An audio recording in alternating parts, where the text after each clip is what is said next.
تو عورت کا ذکر پہلے کیا. قرآن ہر چیز میں مرد کو پہلے ذکر کرتا ہے, عورت کا بعد میں. چور کا ہاتھ کاٹنے کی باری آئی تو اللہ نے فرمایا چور مرد کا بھی ہاتھ کاٹو اور چور عورت کا بھی ہاتھ کاٹو. یہاں مرد کا ذکر پہلے, عورت کا بعد میں.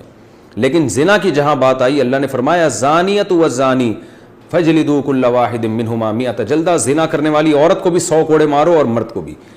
تو یہاں عورت کا ذکر پہلے اس لیے کیا کہ عورت میں زنا کی رغبت کم ہوتی ہے اور اس میں حیا بھی ہوتی ہے, اس کے باوجود اس کا زنا کرنا یہ بہت بڑا جرم ہے. مرد کا بھی زنا کرنا بہت بڑا جرم ہے. سزا اللہ نے دونوں کی ایک رکھی ہے, لیکن حقیقت میں یہ فرق ہے ان میں, یعنی عملی طور پر دونوں کی جرم میں فرق ہے. اب سزا اللہ نے ایک کیوں رکھی ہے, اللہ کی حکمتیں اللہ بہتر جانتا ہے. تو شادی شدہ عورت اگر زنا کرے تو یہ اتنا بدبودار جرم ہے کہ قرآن کہتا ہے کہ اگر یہ ثابت ہو جائے گواہوں سے اور اقرار سے ایک مخصوص طریقے سے تو ان کو زمین میں گاڑ کے پتھروں سے ہلاک کر دو. تو اس لیے بھائی اگر کسی عورت سے بھی یہ جرم ہوا ہے یا مرد سے تو یہ بہت بڑا جرم ہے, ہلکا نہیں ہے. اب اسلامی حکومت نہیں ہے, لہذا اللہ نے پردہ ڈالا ہوا ہے اگر جرم کے اوپر, تو اب سزا تو جاری نہیں ہوگی رجم والی, اور وہ اپنے اوپر خود سے جا کے جاری کروانا بھی کوئی شریعت میں اچھا کام نہیں ہے. اب یہ ہے کہ چھپ کے گڑ گڑا کے اللہ سے بہت زیادہ توبہ کرے. اللہ غفور الرحیم ہے, بڑے بڑے گناہوں کو معاف کر دیتا ہے. اور آئندہ کے لیے ولا تقربوا الزنا, قرآن کہتا ہے ایسے کام بھی مت کرو کہ زنا کی طرف تمہاری رغبت ہو. تو اس خاتون کو چاہیے کہ خوب گڑ گڑائے اللہ سے اور کچھ صدقہ خیرات بھی کرے, اور دوبارہ من تاب وآمن وعمل عملا صالحا, جیسے اللہ نے سورہ فرقان میں فرمایا جو توبہ کر لے گا اور اپنے عقیدے کو مضبوط کر لے گا اور آئندہ نیک اعمال اختیار کر لے گا تو اللہ اس کے گناہوں کو معاف کر دے گا. تو ان کو چاہیے خوب اللہ سے توبہ کریں اور آئندہ کے لیے اپنی زندگی تبدیل کر دیں. اللہ غفور الرحیم ہے. اور اس پھر سچی توبہ کرنے کے بعد اس جرم کو بھول جائیں, نہ کسی کے سامنے تذکرہ کریں, نہ خود سوچیں ایسے جیسے کبھی کیا ہی نہیں ہے. ایسے اپنے بارے میں یہ ذہن میں رکھیں کہ جیسے میں نے کبھی یہ کیا ہی نہیں ہے, بار بار اس کو سوچیں نہیں. پھر ناجائز تعلقات میں لیے گئے تحفے کا حکم.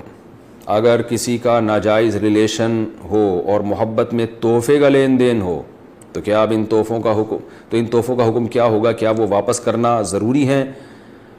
اگر اب اس بندے سے رابطہ نہیں ہے تو کیا اس سے رابطہ کر کے اسے سارے تحفے واپس کیے جائیں یا اس کی قیمت واپس لی جائے کی جائے؟ اس بارے میں رہنمائی فرمائیں.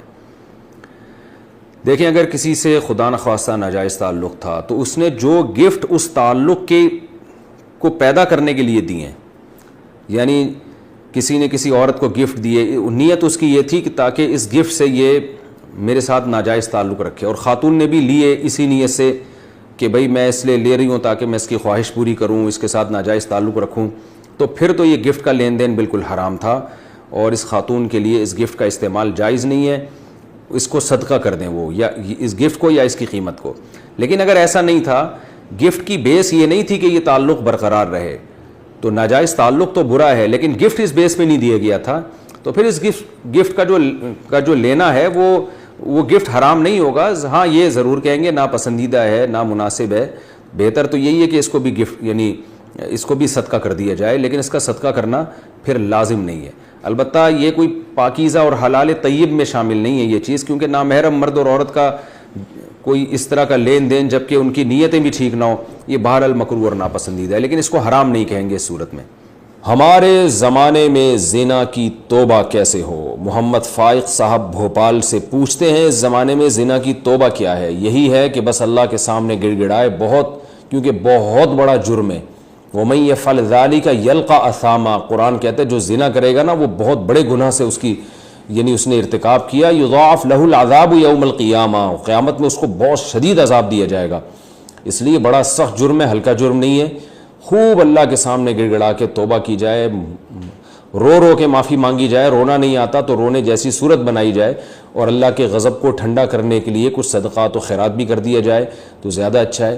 اور ساتھ ساتھ پھر آئندہ ایسا کام ہی نہ کیا جائے جس سے اس گناہ کی طرف رغبت ہو, یعنی اس گناہ تک پہنچانے کے تمام ذرائع اور وسائل کو بند کر دیا جائے. یہ سچی توبہ ہے. تو پہلے بھی یہی تھی, آج بھی یہی ہے. البتہ اگر 4 گواہ اس پر گواہی دے دیں, حکومت اسلامی ہو اور پھر وہ حکومت سزا دے, وہ ایک الگ بات ہے, لیکن آج کل وہ نہیں ہوتا. بس توبہ استغفار کریں.